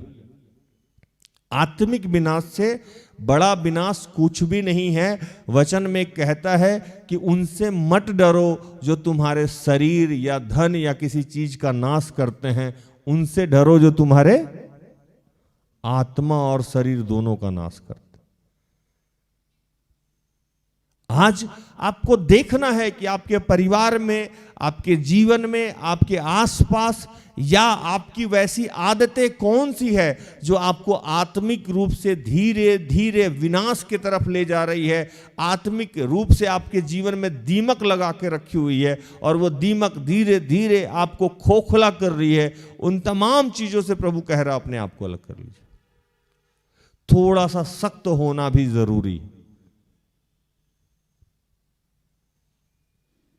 मैं एक बार एक कहानी सुनाया कि आज हमारे समाज में लोग बाइबल को गलत ढंग से पढ़ लिया। जिसको देखो वही प्यार प्यार प्यार प्यार। अच्छा, प्यार सही चीज है, लेकिन कहां करना चाहिए ये पता होना चाहिए ना। अब मान लीजिए यहां एक नाग घूम रहा है, नाग समझते हैं ना, सांप, और कहिए बाइबल प्यार समझा, अल्लाह बाबू मेरा उठा, क्या करेगा आपको? लेकिन निकल जाएगा। यहां से बाघ घूम रहा हो, प्रभु प्यार सिखाया, आओ मेरा, पता लगेगा हड्डी किडनी आपका सब चबा के चला गया, है ना। नीति वचन को जब पढ़िएगा तो उसमें लिखता है कि व्यभिचारी स्त्री से अपने आप को अलग रखो। वहां पड़ोसी प्रेम दिखाने के लिए आपको क्यों नहीं कहा? जो चिकनी चुपड़ी बातें कहेगी, आपको बुलाएगी, आपको अपने घर लेके जाएगी। जो मैं बार बार कहता हूं कि सुक्ति ग्रंथ पढ़े, नीति वचन पढ़े, आप लोगों को याद नहीं रहता होगा। मैं हर बार कहता हूं कि रोज एक अध्याय सुक्ति ग्रंथ पढ़े, नीति वचन पढ़े, और मैं एक नई बात कहता हूं कि प्रवक्ता ग्रंथ भी पढ़े। एक एक अध्याय, 1 तारीख को, 2 तारीख को, जौन सा डेट है उस पर एक डेट पढ़े, उस डेट का वो चैप्टर पढ़ ले। मुझे किससे अलग रहना है? मैं कहानी सुनाता था और कहानी का सारांश था कभी कभी हम लोगों को इनकार भी करना चाहिए, कभी कभी हम लोगों को दिखाना भी चाहिए कि ये गलत है, नहीं मुझे अलग रहना है आपसे। और कहानी मैं सुनाता था, वो कहानी था जो आज प्रभु का आत्मा प्रेरित कर रहा है। वो कहानी था कि एक गांव था, उस गांव में एक रास्ता था, जो रास्ता पानी, जहां नदी नाला था, जहां से पानी भर के गांव का लोग पिया करता था, और गांव का एंट्रेंस था, वहीं एक नाग रहने लगा, सांप। गांव का लोग बहुत डरा हुआ रहता था। लोग पानी लाने जाना, गांव में आना जाना, तबाही मच गया। गांव सांप हमेशा फुफकार मारते रहता था, डसते रहता था, काटते रहता था, लोग परेशान। एक दिन बहुत पहुंचे हुए बाबा गए भूषण भाई की तरफ। गांव का लोग पकड़ लिया उनको, बाबा आप आए हैं, भूषण बाबा आप आए हैं, कुछ करके जाइए। बाबा बता दिए, कहे सांप को बोले हाथ से काटना बंद। सांप बोला जय हुजूर भूषण बाबा की, काटना बंद। कुछ दिनों के बाद बाबा भूषण बाबा फिर उधर से लौटे, देखे कि जो आ रहा है, जहां से आ रहा है, उसको थप्पड़ मार के, ढेला मार के, पत्थर मार के, और वो सांप बेचारा लहू लुहान एकदम मुंह बना के बैठे हुए। भूषण बाबा पूछे तुम्हारा ये दुर्दशा कैसे हो गया? तो आप ही बोले थे डसना नहीं। भूषण बाबा उस सांप को बोले कि हम डसने के लिए मना किए थे, फुफकारने के लिए थोड़ी मना किए थे। अगर वो सांप फुफकार देता तो काम चल जाता कि नहीं? बच्चे डर जाते ना, डर जाते ना। तो वो काटना ही बंद, फुफकारना भी बंद कर दिया था बाबा के आदेश पे। आज बाइबल को हम लोग ऐसे ही समझ लिए। प्रेम के चक्कर में हम लोग पाप को भी ग्रहण करने लगे हैं। जहां गलत हो रहा है वहां भी जाने लगे हैं, जो गलत कर रहा है वहां भी बर्दाश्त। कुछ जगह ना भी बोलना होगा आपको। वही आज वचन समझा रहा है, किसी चीज को अपने शरीर से काट के बाहर फेंक देना होगा। जो अंग आपको पाप करा रहा है, जो व्यक्ति के माध्यम से आप पाप में गिर रहे हैं, जिस व्यक्ति के माध्यम से आप गोल अचीव नहीं कर पा रहे हैं, जिस वजह से आप गोल अचीव नहीं कर पा रहे हैं, प्रभु कह रहा है कि ये आदत, ये लत, इस व्यक्ति को अगर आप नहीं छोड़े तो आपका विनाश निश्चित। उसमें हमारी कोई गलती नहीं। आप ना नहीं बोल पा रहे, आप छोड़ नहीं पा रहे, आपको बोलना होगा, आपको छोड़ना होगा। हालेलुया। आज इस बात को बहुत अच्छे से समझना होगा कि प्रभु इस वचन को क्यों कह रहा है कि कुछ चीजों से हमें अपने आप को अलग करना होगा और रिजिड होकर अलग करना होगा। वो व्यक्ति हो सकता है, समान हो सकता है, आदत हो सकता है, लत हो, कुछ भी हो सकता है जिसकी वजह से आपका सांसारिक और आत्मिक दोनों नाश हो रहा है। लेकिन मैं जाते जाते एक बात कह के जाऊं कि उसमें भी बड़ा बारीकी से ध्यान दीजिएगा। अब आज ऐसा नहीं कि राज भैया बोले हैं तब पति को जाके पीटना शुरू, सर आप पी के आया है, पीट के जाओ, इसी के माध्यम से मेरा आत्मा नाश हो रहा है, ऐसा नहीं। या घर में कोई और आदमी है तो उस पर शुरू हो गए, प्रभु बोला कि ना करने के लिए। आपको बहुत बारीकी से इन सब चीजों को देखना है कि आपका आत्मा कैसे नाश हो रहा है। हालेलुया। आप किस वजह से पाप में गिर रहे हैं, प्रचार को गलत ढंग से नहीं समझे। नहीं तो कुछ लोग प्रचार को और गलत तरीके से समझ रहे। राज भैया बोले छोड़ो, हटा दो, मिलने से मना कर दो, जाने से मना कर दो। नहीं, कहां जाना है और कहां नहीं जाना है, कैसे ना बोलना और कैसे ना नहीं बोलना, इसको समझना होगा। और फिर मैं अंत में एक चीज बताऊं आप लोगों को कि मैं फिर बता रहा हूं, सुक्ति ग्रंथ और नीति वचन दोनों एक ही नाम है, लेकिन रोमन कैथोलिक बाइबल में उसको सुक्ति ग्रंथ बोलते हैं और बीएसआई बाइबल में उसको नीति वचन बोलते हैं। रोमन कैथोलिक बाइबल में प्रवक्ता ग्रंथ भी है। रोज एक एक अध्याय पढ़े, ज्यादा नहीं पढ़े। अगर आज कौन सा डेट है, 16 तारीख है, तो 16वां अध्याय सुक्ति ग्रंथ का, 16वां अध्याय नीति वचन का और 16वां अध्याय प्रवक्ता ग्रंथ का पढ़ लें। आपके जीवन में बहुत सारी समस्याओं का समाधान हो जाएगा। और ये जीना सिखाता है। आज परंपरा के नाम पे, रीति रिवाज के नाम पे या प्रेम दिखाने के नाम पे गलत कार्य अगर कर रहे हैं तो प्रभु कह रहा है कि आप विनाश की तरफ जा रहे हैं। हर जगह हां बोलना जरूरी नहीं है, कुछ जगह ना बोलना भी जरूरी है। इसीलिए वो वचन मैं फिर से रिपीट कराऊं आपको कि तुम्हारी बातें हां की हां और ना की ना हो। स्पष्टवादी बनिए, कहां हां बोलना है और कहां ना बोलना है, किसके साथ जुड़ना है और किसको छोड़ना है। कुछ लोगों को छोड़ना भी जीवन में जरूरी है। समझ में आ रहा है? कुछ लोगों को छोड़ना भी जरूरी है। सृष्टि का नियम है, नए पत्ते आते हैं और पुराने पत्ते झड़ जाते हैं। लेकिन अगर आप पुराने पत्ते को भी लेके जीवन में चलते रहिएगा तो समस्या में पड़िएगा।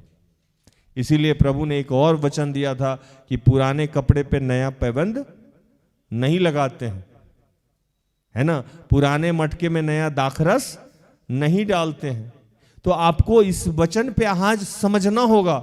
अपने घरों में जाइएगा, प्रार्थना कीजिएगा और प्रभु से कहिएगा कि प्रभु मेरी कौन सी आदत है जो मुझे सांसारिक रूप से विकसित नहीं होने दे रही है और आत्मिक रूप से मैं तुझसे जुड़ नहीं पा रहा हूं, उस आदत को मेरे सामने लाइए और उससे जबरदस्ती अपने आप को निकालिए। हालेलुया। आप चाहते हैं कि प्रार्थना कर दिया जाए, निकल जाए। एक कहानी और मैं सुना के जाऊं आपको।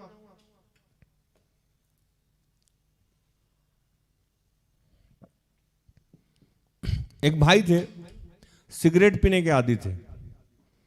क्या पीने का बताया मैंने, भूषण भाई? सिगरेट।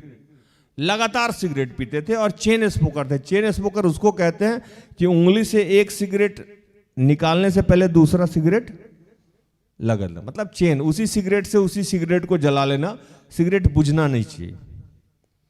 क्या अमित भाई, है ना? तो चेन स्मोकर थे, बहुत दिनों तक सिगरेट पीते रहे और हर सेवक के पास जाते थे, प्रार्थना करते, दीदी, भैया, फादर जी, पादरी जी, बिशप साहब, प्रार्थना कर दीजिए मेरा सिगरेट छूट जाएगा। फिर बाहर आके एक नाम शुरू है। काफी देर तक प्रार्थना करते रहे, बरसों वर्ष तक प्रार्थना, सिगरेट नहीं छूटा। थक हार के एक दिन बैठे बेदी पे रोने लगे, प्रभु मैंने इतना प्रार्थना किया, ये किए वो किए, मेरा सिगरेट नहीं छूटा। प्रभु ने कहा कि तुमने क्या किया सिगरेट छोड़ने के लिए? तो प्रभु का आत्मा उस दिन उसको प्रेरित किया कि रोज एक सिगरेट कम पीना है। क्या करना है? एक सिगरेट कम पीना। और उस भाई ने कहा कि ठीक है प्रभु, यही हम करते हैं। रोज एक सिगरेट कम पीना शुरू किया। अब दिन भर में 100 सिगरेट पीता है तो एक दिन में कितना पिया? 99। दूसरे दिन कितना पिया? 98। तीसरे दिन कितना पिया? 97। अगर यही गिनती अगर सिखाते रहे तो एक दिन क्या हो जाएगा? वो 0। तो 100 दिन के बाद उसका सिगरेट क्या हुआ? छूट गया। अगर आप शराब के लत में है तो धीरे धीरे कम कीजिए। आप अगर लड़की से दिन भर में 100 बार बात करते हैं, एक कम कर दीजिए, धीरे धीरे धीरे धीरे धीरे। कुछ काम को जबरदस्ती करना होगा, अपने साथ करना होगा कि प्रभु इसके माध्यम से मेरा विनाश हो रहा है, उसको फोर्स से आपको अलग करना होगा, ना करना होगा।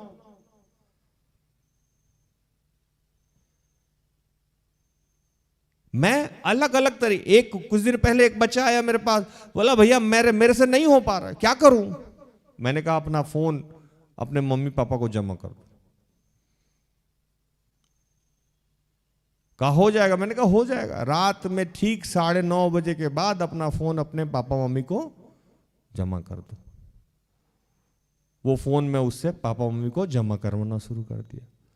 बोला रात भर बात करते। मैंने कहा दूसरा तरीका मेरे पास है, फोन जमा करवा दो और पापा मम्मी के साथ जाके सो रात में। हालेलुया। अगला इसी तरह करने लगा और प्रभु की कृपा हो गई उसमें। कुछ काम को दोस्तों जबरदस्ती करना होगा, बाय फोर्स करना होगा। आप चाह रहे हैं कि यहां आए, प्रार्थना किया जाए, हो जाए, और आप अपने से एकदम दंड मतलब हिलना भी नहीं चाह रहे। प्रभु का हे आलसी, चींटी को देख। ये वचन सुने आप लोग? बाबा भूषण भाई, ये आलसी वाला निकाल।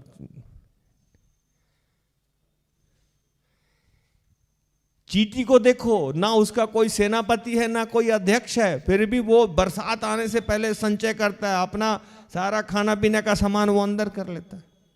हम चाहते हैं कि हमारे जीवन की सारी समस्याएं समाप्त हो जाए, लेकिन हम अपने से कुछ भी करने को तैयार नहीं, कुछ नहीं करेंगे। जो करेंगे सो ईश्वर करेगा और जो करेंगे सो सिस्टर एस्थर करेंगे। आज भी एक महिला आई थी मेरे पास, कहने लगी कि भैया मेरा पति बहुत खराब आदमी है। मैंने कहा पति और खराब दोनों एक ही चीज, अलग क्या? सबका पति खराब होता है। अब एक्सेप्शनल लोग हैं वैसे बैठा हुआ सामने, वो अलग बात है। जो आशीषित लोग हैं जिनको आशीषित पति मिला, लेकिन नॉर्मली लोगों का पति खराब है और नॉर्मली लोगों का पत्नी भी खराब है। पति से पूछिएगा तो पत्नी खराब, पत्नी से पूछिएगा तो पति खराब। तो वो बोली कि पति मेरा झुकेगा नहीं। मैंने कहा पुष्पा है, झुकेगा नहीं। बोली जी। मैंने कहा आप क्या करती हो? तो हम भी झुकेगी नहीं। मैंने कहा ठीक है, तो हम प्रार्थना कर देते हैं, निकल लीजिए। हमको भी एयरपोर्ट जाना था, जल्दी में थे हम। अब बोलिए, वो बोली हम नहीं झुकेंगे, वो बोला हम नहीं झुकेंगे, तो हम झुंझुना बजाएं बैठ के बीच में? किसी एक को तो झुकना होगा। नियम कानून सब बता दिया गया है, लेकिन लोग मानने को तैयार हैं, हम क्यों झुके? एक पंजाबी गाना था, आपा दोए रूठ जाई तो मनाई कौन रहे। पता लगा वो उधर मुंह फुला के, ये उधर मुंह फुला के बैठी हुई। तो कुछ तो आप कीजिए। प्रभु ने कहा कि एक कदम तो आप चलिए, 99 कदम हम चलेंगे। नहीं प्रभु, अंगीकार भी आप ही कर लीजिए मेरे लिए। गजब हाल है, माफी तो मांगिए। कुछ लोग मेरे यहाँ आते हैं और कहते हैं कि मैंने कहा 10 आ गया, मैंने हमारे यहाँ सुनाया जाता है। सुने? हाँ सुन लिए। कब सुने थे? 2-3 बार सुन लिए, पाप स्वीकार, समय नहीं मिला। अरे क्यों सुने फिर? 10 आ गया, हम लोग आपको सुना दिए और आप पाप स्वीकार नहीं किए, और आके कह रहे हैं समस्या समाप्त नहीं हुआ। पाप स्वीकार हम करने जाएं आपके बदले में, है ना? तो आलसी हैं, और ऐसे आलसी के लिए वचन क्या है? बाबा भूषण भाई पढ़ेंगे। नीति वचन अध्याय 6 वचन संख्या 6 से आगे। हे आलसी, चींटियों के पास जा, उनके काम पर ध्यान दे और बुद्धिमान हो। उनके ना तो कोई न्यायी होता है, ना प्रधान और ना प्रभुता करने वाला, तो भी वे अपना आहार धूप काल में संचय करती है और कटनी के समय अपनी भोजन वस्तु बटोरती है। हे आलसी, तू कब तक सोता रहेगा? तेरी नींद कब टूटेगी? कुछ और सो लेना, थोड़ी सी नींद, एक और झपकी, थोड़ा और छाती पर हाथ रखे लेटे रहना। तब तेरा कंगालपन राह के लुटेरे के समान और तेरी घटी हथियारबंद के समान आ पड़ेगी। हालेलुया। प्रभु कह रहे हैं कि आप कुछ भी करने को तैयार नहीं है, कुछ भी नहीं करने को तैयार है। हम लोग बताते हैं लोगों को कि भजन संगीता पढ़ लीजिए, स्तोत्र ग्रंथ पढ़ लीजिए। अरे भैया कहां होता है? मैं एक दिन यहां पढ़ के सुनाया, 7-8 मिनट लगता है, ना वो थकता है ना मैं थकता हूं। जितनी शिक्षाएं आज्ञाएं बताई जाती है उसको अब आप किसी डॉक्टर के पास जाए, मैं बोलता भी रहता हूं, और डॉक्टर बोला ये दवा खा लीजिए। डॉक्टर साहब दवा बहुत कड़वा लगता है, कोई और उपाय बताइए। इंजेक्शन ले लीजिए, ये चुभता है, बहुत दर्द होता है। घर जाइए, प्रार्थना करेंगे। ये हाल हमारे विश्वासी भाई बहन का हो गया, हम कुछ भी नहीं करना चाहते। इसीलिए प्रभु कहा आप आज, अच्छा बहाना क्या है? पड़ोसी प्रेम है, प्रेम है, प्रेम है। अरे कहां प्रेम है, कहां प्रेम नहीं है? क्या छोड़ना है, क्या नहीं छोड़ना है, क्या करना है, क्या नहीं करना है, समझना होगा। मैक्सिमम समस्या तो हमारे जीवन के आदतों को बदल लेने से हमारे जीवन की बहुत सारी समस्या तो ऐसे ही समाप्त हो जाएगी। जैसे मैंने आपको बताया ना कि आप कह रहे हैं कि मेरा बॉयफ्रेंड और गर्लफ्रेंड का रिश्ता ठीक नहीं हो रहा। अब कैसे ठीक होगा?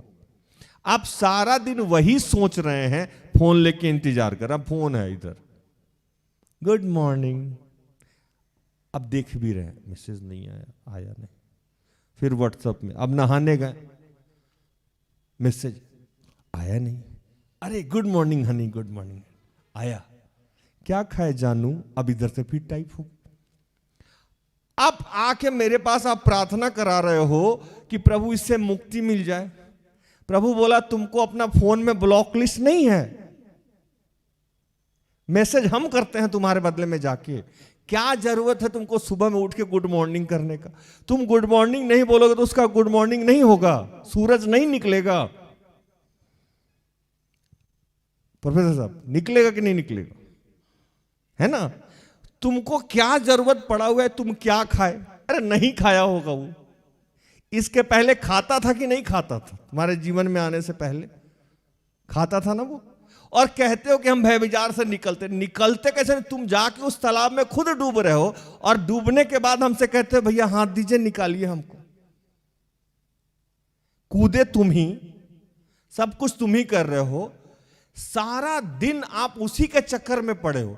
आपको किताब भी है, पढ़ना भी है, काम भी है, ड्यूटी भी जाना है। आज मैं 3 जगह गाड़ी ठोकते ठोकते बचा। हेलमेट के अंदर ऐसे फंसा लेता है बच्चा सब, अब मुस्कुराते हुए ऐसे चल रहा है। नीचे देख लो, है ना। ऐसा वो मुस्कुरा रहा था जैसे सामने लड़का या लड़की, मैंने कहा पक्का किसी बॉयफ्रेंड या गर्लफ्रेंड से ही बात कर रहा हूं। इसको कौन बचाएगा? आगे गड्ढा है और आप पैर रख के कह रहे हैं कि प्रभु हमको इस गड्ढा में से निकाल दीजिए। यीशु कहा कि तुम अपने प्रभु की परीक्षा नहीं लीजिए। आप बेसिकली ईश्वर की परीक्षा ले रहे हैं, खुद से पाप कर रहे हैं और प्रभु को कह रहे हैं कि पाप से निकालिए। आप चाहते ही नहीं है पाप से अलग होना, आप चाहते ही नहीं कि आपके जीवन में बदलाव हो, आप चाहते ही नहीं कि आप आर्थिक रूप से आशीषित हो, आप चाहते ही नहीं कि आपकी नौकरी हो। आप बस, आपको फ्री में सेवक मिला है, आपको रिक्वेस्ट चढ़ा के भेज देना है, प्रभु मेरे बेरोजगारी को दूर करो। परसों एक बच्ची आई मेरे पास, बोली 5 साल हो गया है मेरी नौकरी नहीं लग रही है।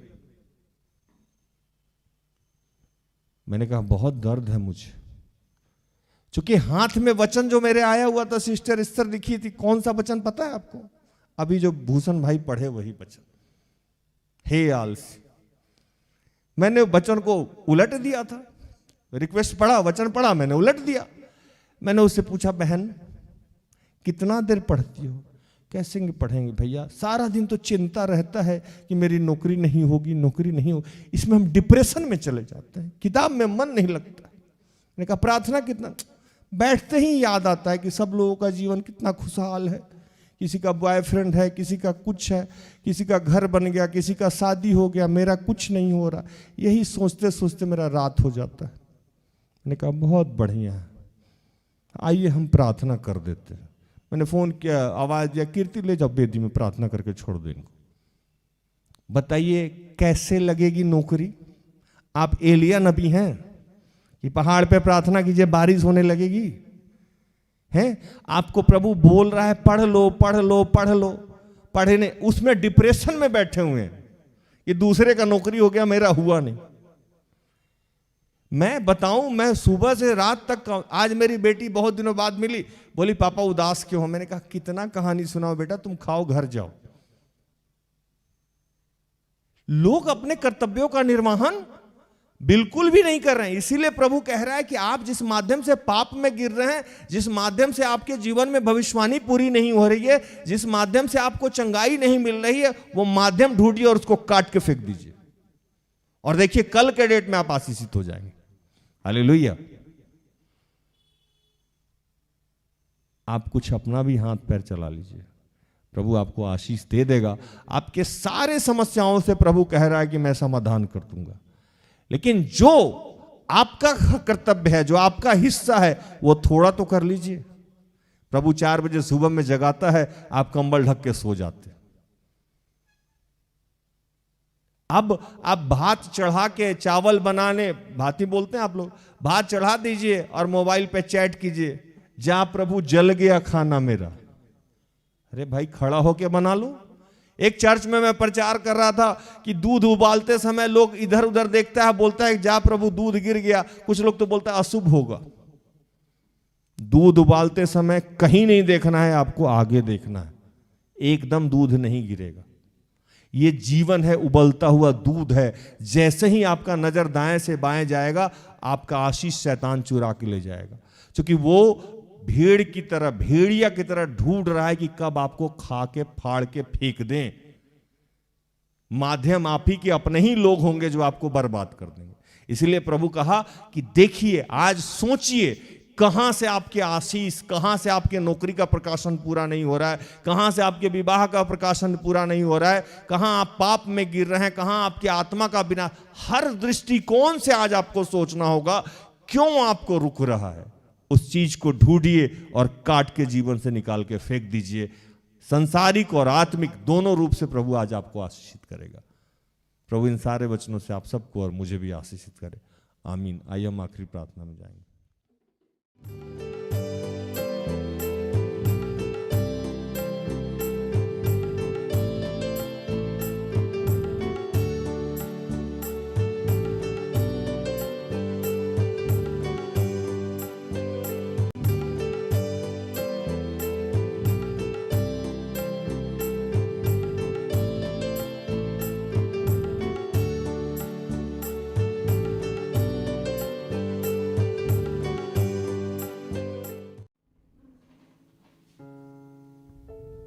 आइए हम प्रार्थना करेंगे कि हे सर्वशक्तिमान परमेश्वर प्रभु, हम सब आशीषित होना चाहते हैं पृथ्वी पे, और हम सब आपके पास भी आना चाहते हैं प्रभु।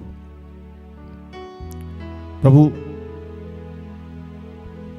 नहीं समझ पाते हैं हम लोग क्या छोड़ना है, क्या त्यागना है, किससे अलग होना है, कब मेहनत करना है, कब नहीं करना है। हम बिल्कुल भी अनाड़ी हैं प्रभु। आज हम सबको ये बल दीजिए, सामर्थ्य दीजिए, शक्ति दीजिए पिता। आपके वचन में लिखा है कि ना तो बल से ना तो शक्ति से, पर तेरे आत्मा के द्वारा सब कुछ संभव है। प्रभु, हमारी आंखों को खोल दीजिए पिता, हम देख पाए कि हम कहाँ गिर रहे हैं, हम देख पाए कि हम किससे के माध्यम से हमारा विनाश हो पा रहा है, हम देख पाए प्रभु कि हमारा सर्वनाश किस रीति से शैतान ने रच रखा है प्रभु, किस व्यक्ति विशेष से, किस आदत से, किस गैजेट से, किस माध्यम से, किस संगति से शैतान हमारा विनाश करने का प्लान कर रहा है प्रभु। हमारी नौकरी को हमसे मिलने नहीं दे रहा है, हमारे विवाह के आशीष को हमसे रोक रहा है, हमारे धन के आशीष से हमें रोक रहा है, हमारे चंगाई के आशीष से हमें रोक रहा है, हमारे स्वर्गीय आशीष से हमें रोक रहा है। प्रभु पिता ईश्वर, आज हमें यीशु के नाम से दिखाइए, समझाइए, और उन चीजों को ये शक्ति दीजिए, सामर्थ्य दीजिए कि हम अपने जीवन से, अपने परिवार से, अपने आचरण से काट के निकाल के फेंक डाले प्रभु, और तुझसे जुड़ जाए पिता। प्रभु, हमारी मदद कीजिए पिता, हमारी मदद कीजिए। यीशु आजा,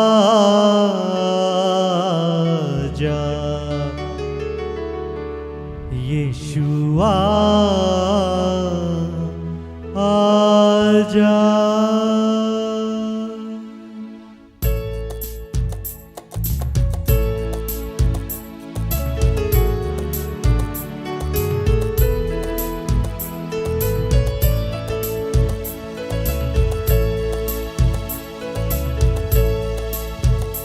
यीशु आजा,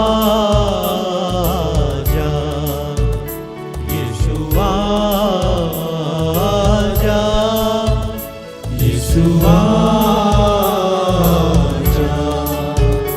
यीशु आजा, यीशु आजा, यीशु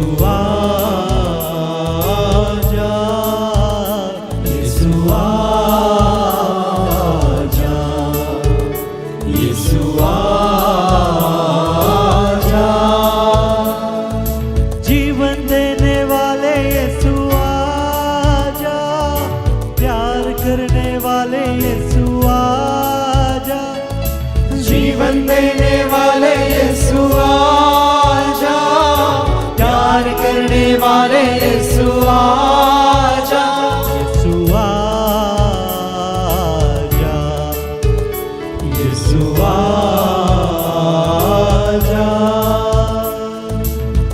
हे पिता, जितने लोग बीमार हैं मैं उनके लिए प्रार्थना करता हूँ। सुमन, प्रीतम, सुशीला, ज्योति, अर्चना, वंशराज, निगार, स्मिता, दीपशिका, सुशीला, सुशील, जो लोग नशा से ग्रसित हैं मैं उनके लिए प्रार्थना करता हूँ। सुरेश, दीपक, अनिमेश, अशोक, जो लोग रोजगार के लिए प्रार्थना चाहते हैं। विनीता, नीलिमा, मनोहर, कंचन, सचित, कामरू, नीली, ग्लोरिया, गुड्डू, विमल, डेविड, अमित, अनूप, जोलफोलेन, जो लोग पढ़ाई और एग्जाम के लिए प्रार्थना चाहते हैं। एलिन, अनीश, अन्वेषा, आर्यन, अनुजा, ज्वाय, अश्विन, निशा, हेमा, माधुरी, अंजलि, आदित्य, सागर, नैन्सी, स्वीटी, ऋतिक, डैमियन, बिजिल, जो लोग पवित्र आत्मा के लिए भूखे और प्यासे हैं। रवि, शर्मिला, अनामिका, निर्मला, प्रदीप, सुनील, मगदली, नवीन, उषा, विभू, सुनीता, अलमा, जो लोग वैवाहिक समस्या के लिए प्रार्थना चाहते हैं। आशीष, विक्रम, मनीषा, जो लोग पारिवारिक प्रार्थना चाहते हैं, बिना लवा, शीमा, अलीशा, पिंकू, जो लोग विवाह के लिए प्रार्थना चाहते हैं, देवजीत, प्रमिता, उर्मिला, दिव्या, नालिना, जो लोग ट्रांसफर के लिए प्रार्थना चाहते हैं, जूलियट, योगेंद्र, जो लोग संतान के लिए प्रार्थना चाहते हैं, सलीमा, जो लोग प्रसव पीड़ा से ग्रसित है प्रार्थना चाहते हैं, नीरा और ज्वाइश, जिनका आज जन्मदिन है, अनाया। प्रभु मैं अनाया के लिए प्रार्थना करता हूँ कि उसके पूरे जीवन को आशीषित कर, और वो तमाम चीजें जो उसे विनाश की ओर लेके जा रही है, उसके जीवन से, उसके परिवार से, उसके समाज से समाप्त कर। पिता आज मैं विशेष प्रार्थना कर रहा हूँ कि हम सबके जीवन में आइए, पूरे समाज में आइए प्रभु, और आज हम सबको आज की रात सिर्फ ये बताइए कि पिता हमें क्या त्यागना है अपने जीवन से। पिता, पुत्र, पवित्र आत्मा, आज मैं अपनी अगुआ सिस्टर एस्थर के साथ ये प्रार्थना करता हूँ कि हम सबके जीवन में पवित्र आत्मा, वो जो धीमी सी फुसफुसाहट का आशीष है, हम सबको या तो खुद से, या तो सेवक के माध्यम से, या तो पवित्र शास्त्र के माध्यम से, या तो दर्शन के माध्यम से, या स्वप्न के माध्यम से, किसी भी तरीके से प्रभु हमें बताइए कि हमें अपने जीवन से क्या छोड़ना है। प्रभु आपने ऐसा किया, आपका धन्यवाद करते हैं। शक्ति देने वाले यीशु आजा, शांति देने वाले यीशु आजा, शक्ति देने वाले यीशु आजा, शांति देने वाले यीशु आजा, शक्ति देने वाले यीशु आजा, शांति देने वाले यीशु आजा, शक्ति देने वाले यीशु आजा, शांति देने वाले यीशु आजा, यीशु आजा, यीशु आजा, यीशु आजा, यीशु आजा। हे पिता, इस मौसम पे तेरी कृपा और आशीष चाहते हैं प्रभु। विश्व में जितने तेरे बच्चे हैं उनके लिए तुझसे कृपा चाहते हैं। पिता तेरा धन्यवाद करते हैं, हम सबको आपने आशीषित किया है। हम सबके जीवन में जो भी समस्याएं थी, जो भी हमारे आशीष में, आत्मिक और आर्थिक और संसारिक आशीष को में मिलने में जो भी बाधाएं थी, आज आपने हम उससे मुक्त किया पिता, इसलिए तेरा धन्यवाद। सब कुछ आपके हाथों में समर्पित करते हैं। कोई शत्रुघ्न है प्रभु, आपके जीवन में जो भी विकार की बातें थी, जो भी ऐसी बातें थी जो आपको प्रभु से जोड़ने से अलग कर रही थी, आपके आशीष से अलग कर रही थी, उस बातों से प्रभु आज आपको मुक्त कर रहा है। धन्यवाद करते हैं, धन्यवाद करते हैं। कोई राम है, सीताराम और राम, प्रभु आपके जीवन को आशीषित करने जा रहा है। तेरा धन्यवाद करते हैं पिता, बहुत सारे लोगों को आपने छुआ है। कोई गुड्डू हैं, प्रभु आपको आशीषित करने जा रहा है, और आपके जीवन में जो भी बाधाएं हैं, जो भी रुकावटें हैं, प्रभु उससे मुक्त करेगा। पिता तेरा धन्यवाद करते हैं। कोई किशन है, प्रभु आपके जीवन को बेहतर और आशीषित करने जा रहा है। पिता तेरा धन्यवाद करते हैं, सर्वस्व आपको समर्पित करते हैं, और इन तमाम प्रार्थना को प्रभु यीशु के जीवित और पवित्र नाम से मांगते हैं। दया से सुन और स्वर्ग के राज में ग्रहण कर, आमीन। तो धन्यवाद, प्रभु आप सबको आशीष दे। आशा करते हैं कि आज की प्रार्थना से, आराधना से, वचनों की उद्घोषणा से और अंतिम प्रार्थना से प्रभु ने आप सबको स्पर्श किया होगा। प्रार्थना उदय परिवार निरंतर आपका आभारी है कि आप हमारे साथ हैं, हमारा सहयोग करते हैं। हमारे चैनल पे बहुत सारे ऐसे प्रोग्राम हैं जो वचन है, प्रार्थना है, आराधना है, गवाही है, एक्ट है। आप उसे देखें और दूसरों को भी साझा करें, एक दूसरे के लिए आशीष का कारण बने, विश्वास के वृद्धि का कारण बने। और जितने लोग हमें दान, दशमांश और श्रम के माध्यम से, प्रार्थना के माध्यम से हमारा सहयोग करते हैं, प्रभु उनको आर्थिक, आत्मिक, भौतिक, संसारिक हर रूप से आशीषित करें। प्रार्थना उदय परिवार निरंतर आपका आभारी है कि आप हमारे साथ हैं। प्रभु आपको आशीष दे। कल संध्या में हमारी आपकी फिर से मुलाकात हो जाएगी। तब तक के लिए स्वस्थ रहें, सुरक्षित रहें, सरकारी नियमों का पालन करें, प्रभु के आदेश का पालन करें। जैसा मैं रोज़ कहता हूँ कि आप सब में बहुत सारी दुर्बलताएं हैं, कृपया हमें क्षमा करें और हमारे लिए प्रार्थना करें। प्रार्थना उदय परिवार अगर आपके किसी भी काम आए तो कृपया हमें संपर्क करें, हम सब अपने आप को धन्य समझेंगे। प्रभु आपको आशीष दे। जय यीशु सहाय। Praise the lord. Good night, good bye.